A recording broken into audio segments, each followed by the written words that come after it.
अस्सलामुअलैकुम दोस्तों, मैं हूं सैयद अली और आप देख रहे हैं सब कुछ सीखो यूट्यूब चैनल। दोस्तों, आज हम बात करेंगे एक ऐसे टॉपिक पर जो हमारे घरों में मामूल बन चुका है। हमारे बहुत से दोस्तों ने कमेंट बॉक्स में हमें एक सवाल की सूरत में ये टॉपिक शेयर किया और हमसे कहा कि इसका कोई मुकम्मल जवाब दें। उन्होंने कहा कि अक्सर देखने में आया है कि बाज़ मस्जिदों में नमाज के बाद इमाम साहब का मुसल्ला अगली तरफ से फ़ोल्ड कर दिया जाता है, यानी मोड़ दिया जाता है।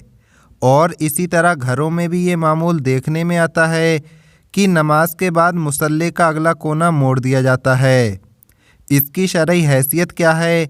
अगर नमाज के बाद मुसल्ले को अगली नमाज के लिए उसी जगह छोड़ दिया जाए और उसे समेट कर ना रखा जाए तो इसमें क्या हर्ज है और इसमें शरीयत क्या एतराज़ करती है? अब क्योंकि हम भी अपनी ज़िंदगी में इस तरह की बातों को बहुत बार देख चुके होते हैं, तो ये सवाल हमारे लिए भी बहुत ज़रूरी था।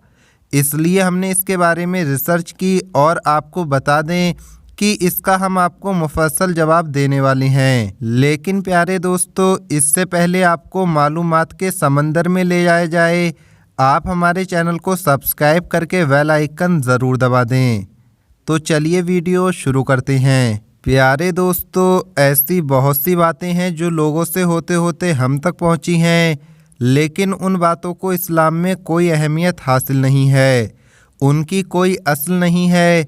लेकिन अफसोस तो ये है कि ये काम कुछ मुसलमानों के घरों में बड़ी शिद्दत के साथ अपनाए जाते हैं। मसलन आँख का फड़कना, कि अगर मर्द की दाईं आँख फड़क रही है तो कुछ अच्छा होगा और अगर बाईं आँख फड़क रही है तो कुछ बुरा होगा। और इसी तरह औरतों के बारे में कहा जाता है कि अगर औरत की उल्टी आँख फड़क रही है तो कुछ अच्छा होगा और अगर सीधी फड़क रही है तो कुछ बुरा होगा। लेकिन अफसोस है कि इसकी कोई हकीकत नहीं है, इससे कुछ भी नहीं होता है। हाँ, इतना ज़रूर है कि इसमें शैतान की शरारत होती है और जब भी आपकी आँख फड़के तो सूरह फलक और सूरह नास पढ़कर अपने ऊपर दम कर लें। इसी तरह घरों में ये फॉलो किया जाता है कि खाली कैंची ना चलाई जाए, क्योंकि इससे घर में झगड़ा होता है।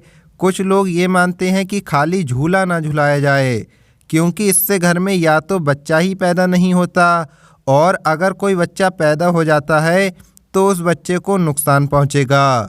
बाज़ लोग ये मानते हैं कि झाड़ू से किसी इंसान को नहीं मारना चाहिए, क्योंकि इससे सूखे की बीमारी लग जाती है।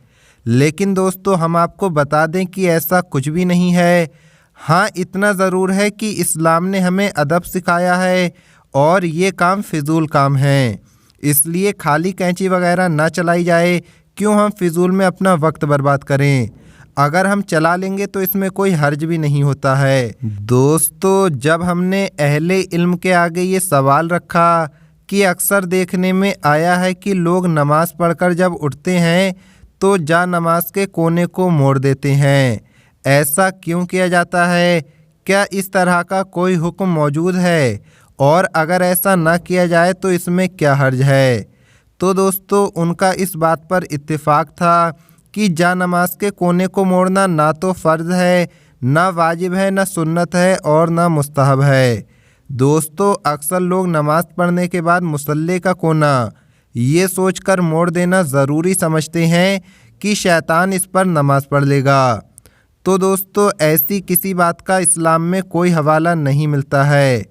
और अगर बिलफ़र्द 1 मिनट के लिए मान लिया जाए, अगर 1 ही मिनट के लिए मान लिया जाए कि मुसल्ले का कोना न मोड़ने पर उस पर शैतान आकर नमाज़ पढ़ लेता है, तो इससे अच्छी बात क्या होगी कि वो शैतान, वही इब्लीस जो सदियों से इंसान को भटकाता चला आ रहा है, आप इब्लीस को नेक राह पर ले आएं।